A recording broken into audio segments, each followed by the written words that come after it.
95% de tes leads partent à la poubelle, même avec une bonne VSL, même avec une bonne pub et même avec un bon produit. Pourtant, avec 2 de mes clients, on a augmenté de 30% le nombre de calls bookés par semaine, sans augmenter le budget pub, sans changer le tunnel. La seule différence, une nouvelle approche. Mais avant de te dire ce que c'est, laisse-moi deviner. Aujourd'hui, ton lead s'inscrit sur ta page de capture. Ok, mais après, tu lui envoies des mails de relance?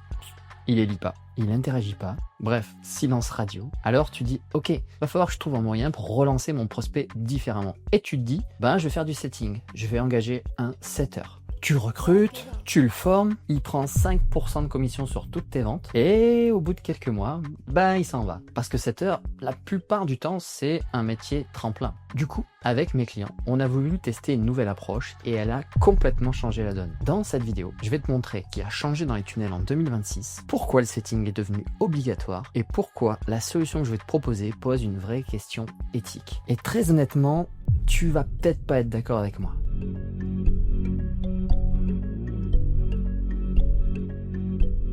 En fait, aujourd'hui, capturer un lead, une adresse email, ça suffit plus. Un bon tunnel de vente, un tunnel VSL par exemple, il va transformer 5% des leads que tu captes en appels, en rendez-vous bookés.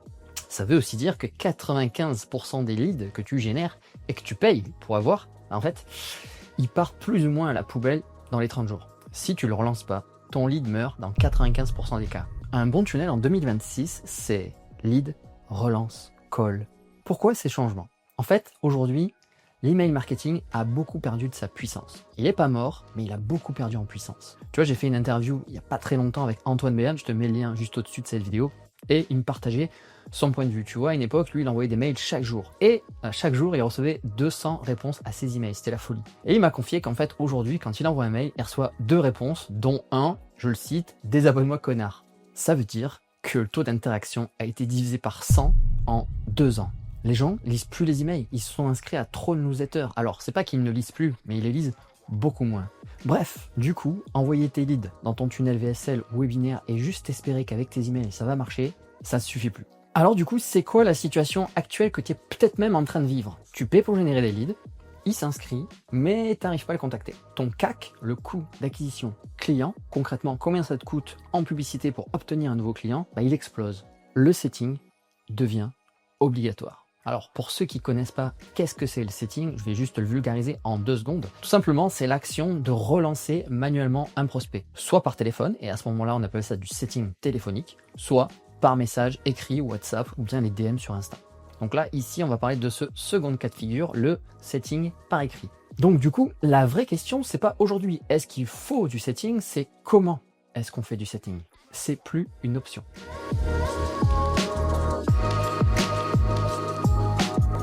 En fait, avec le setting, tout n'est pas si rose. C'est pas une baguette magique et je vois 3 problèmes majeurs. Premier problème, c'est l'instabilité chronique. Comme je te disais en introduction de cette vidéo, souvent, le métier de setter, c'est un métier passerelle. La plupart des gens, les setters, ils rêvent que d'une chose, c'est de devenir closer. Parce que, en fait, c'est setter, c'est 5% de commission sur les ventes. Closer, c'est 10% de commission sur les ventes. Donc souvent, c'est un métier passerelle. Résultat pour toi, tu recrutes en boucle. Ça te crée de la latence dans ton recrutement, dans ton tunnel, tu perds des ventes, et puis tu te retrouves dans la boucle infernale du recrutement continu. Tu perds du temps et de l'énergie. Du coup, tu construis pas un actif, tu loues une compétence temporaire. Le deuxième problème, c'est le vrai coût du setting. Comme je te l'ai spoilé juste avant, un setter va prendre 5% sur les ventes qu'il t'a amenées. 5% de commission sur les ventes, si tu fais 50 000 € de chiffre d'affaires, c'est un billet de 2500 € qui part chaque mois. Et si ta marge est déjà faible, 5% en moins, ça fait un petit peu mal. Le troisième problème, c'est l'aspect management continu. Tu as du turnover, donc tu fais de l'onboarding et du recrutement continu. Tu dois suivre ses KPI, travailler avec lui son script, le corriger, l'améliorer. Tout ça, en fait, c'est une charge mentale qui est sous-estimée. Toi, ce que tu voulais, c'était développer ton business, pas faire du management. Alors du coup, je me suis posé la question. Est-ce que on peut avoir les bénéfices du setting, mais sans ces 3 inconvénients majeurs que je viens de te citer?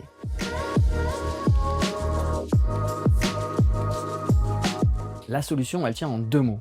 Setting IA. Comment ça marche? C'est très simple. En fait, le lead, il entre dans ton tunnel, et en fait, tu as une IA conversationnel qui va le contacter sur WhatsApp. Donc bien évidemment, sur ta page de capture, tu vas demander le numéro de téléphone. Ça influence pas beaucoup sur ton coût par lead au final, j'ai fait plusieurs tests. Si par exemple, je sais pas, ta VSL dure 30 minutes, tu déclenches ton IA conversationnel au bout de 30 minutes. Et là, l'idée, c'est que le prospect va recevoir un message sur WhatsApp de ton IA. Elle va qualifier le prospect avec des questions ciblées et elle va booker directement un rendez-vous dans le calendrier de ton closer. Il y a 3 avantages avec le setting par IA. Déjà, c'est que tu as 0 turnover. Ton système, il tourne 24 heures sur 24, 7 jours sur 7. Alors, en l'occurrence, 24 heures sur 24, je te le déconseille. C'est bien de mettre des heures de fermeture. C'est un peu louche si tu as un setter qui répond à un message d'un prospect à 23h30. C'est un bon moyen pour te faire flaguer, donc je te déconseille de faire ça. Il n'y a jamais de départ. Tu n'as jamais besoin de recruter à nouveau. Tu as une stabilité totale sur le long terme. Tu construis un actif. Ça devient partie intégrante de ton tunnel. Deuxième avantage, c'est que ton coût est divisé par 10. Comme je te disais tout à l'heure, si tu es sur un tunnel à 50 000 euros par exemple par mois, tu vas diviser par 15, tu vois, parce qu'aujourd'hui, le setting par IA, ça coûte grosso modo 100 euros par mois. Donc le coût n'a rien à voir. C'est rentabilisé immédiatement dès le premier mois. Troisième avantage, c'est que tu as une scalabilité qui est infinie. Que tu reçoives 100 leads par jour ou 400, ça n'aura aucun surcoût. À part les frais d'envoi des messages sur WhatsApp, mais c'est vraiment dérisoire. Et tu n'as aucune baisse de qualité, même si tu as du volume. Maintenant, voilà, c'est la partie touchy de cette vidéo. Je sais ce que tu te dis. Tu te dis, est-ce que c'est vraiment éthique de faire parler mes prospects avec une IA? La vraie question. Alors, je vais être honnête avec toi, je me suis moi aussi posé cette question. Est-ce qu'on va faire parler notre prospect avec une IA sans lui dire que c'est une IA? Est-ce que c'est honnête? Est-ce que c'est pas un peu limite? C'est une vraie question. Alors, je vais te donner mon point de vue et c'est là où tu vas peut-être pas être d'accord avec moi.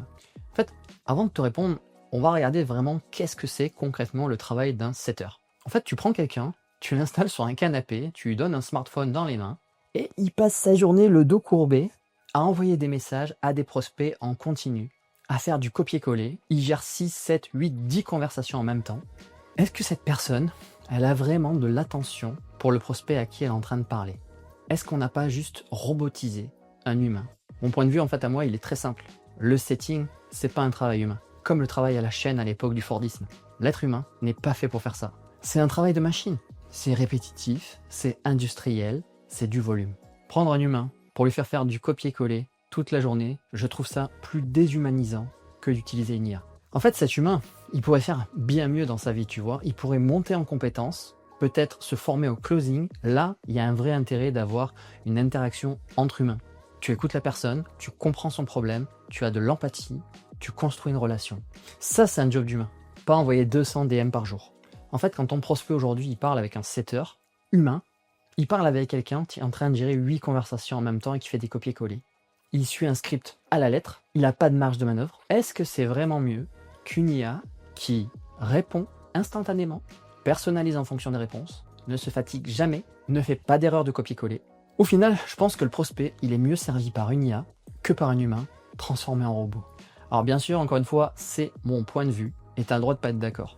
D'ailleurs, partage-moi ton avis dans les commentaires avec bienveillance, bien évidemment, et je serai ravi d'en débattre avec toi. En fait, pour moi, la vraie question, c'est pas est-ce qu'on utilise ou pas une IA, c'est est-ce qu'on traite bien le prospect et est-ce qu'on donne un job valorisant à nos équipes. Et sur ces 2 points, pour moi, le setting IA fait mieux.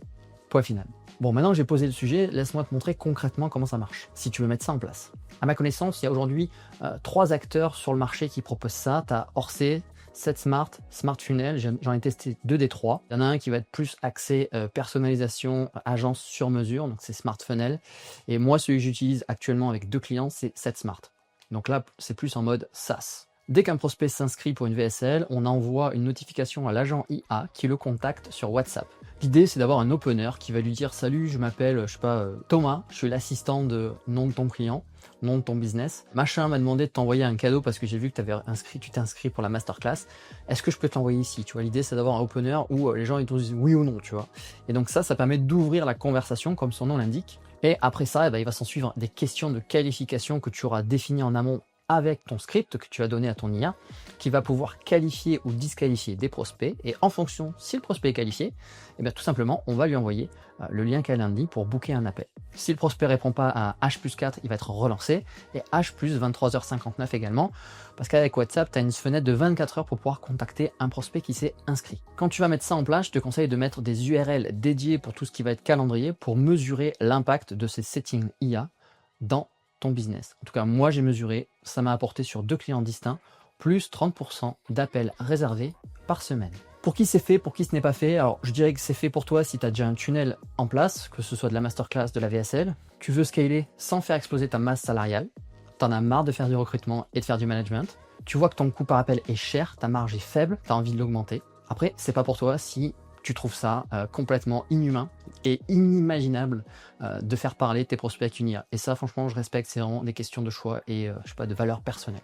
Ok, petit récap rapide. Pour moi, le setting est devenu obligatoire en 2026 parce que bon, l'email a perdu en puissance. Le setting humain a 3 problèmes majeurs, le turnover, le coût et l'aspect management. Le setting IA, il résout ces 3 problèmes.